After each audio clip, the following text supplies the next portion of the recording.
Okay, so this is section 2.2 where we really get to dive into limits and what a limit is more abstractly.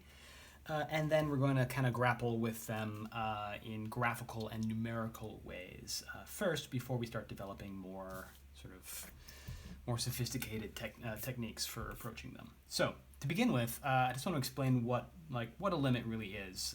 Talked about a few examples in the with the tangent problem and the area problem, but now we're going to zoom out and get a little more generic. So what is a limit? First of all, if we want to talk about a limit, we pretty much have to be dealing with some kind of function relationship between variables. So let's say we have y equals a function of x. This means y depends on x. That means that if you specify what the x equals, then you can determine from the function relationship what the y will equal, right?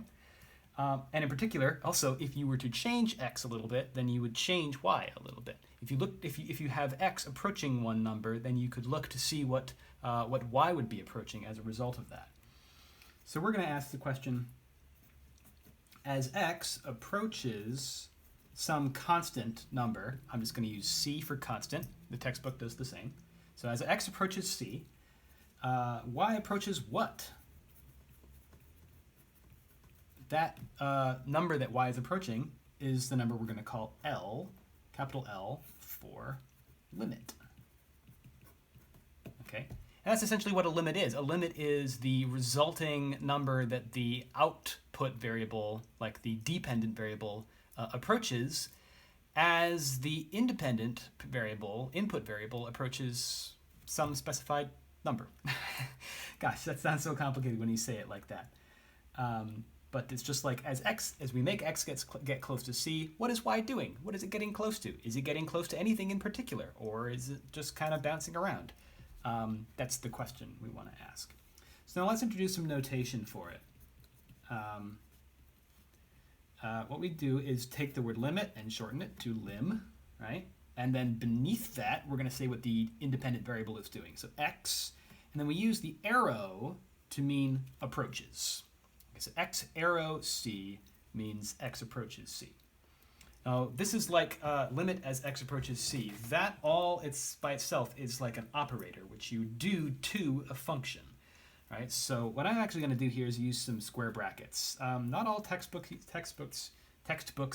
use something here. A lot of textbooks will just not use any brackets or parentheses or anything. It'll just say limit of and then a function. Like in here we'll put f of x.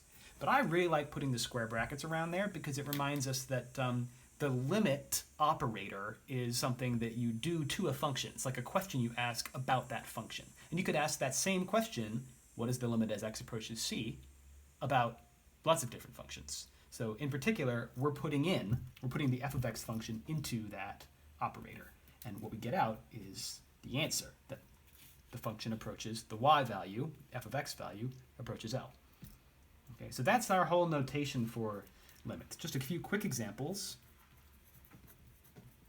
For example, the limit as x approaches 2 of the function x plus 5 is going to be, well, what do you think? If x is getting close to 2 and the outputs are 5 more than x, then what do you think the outputs are getting close to?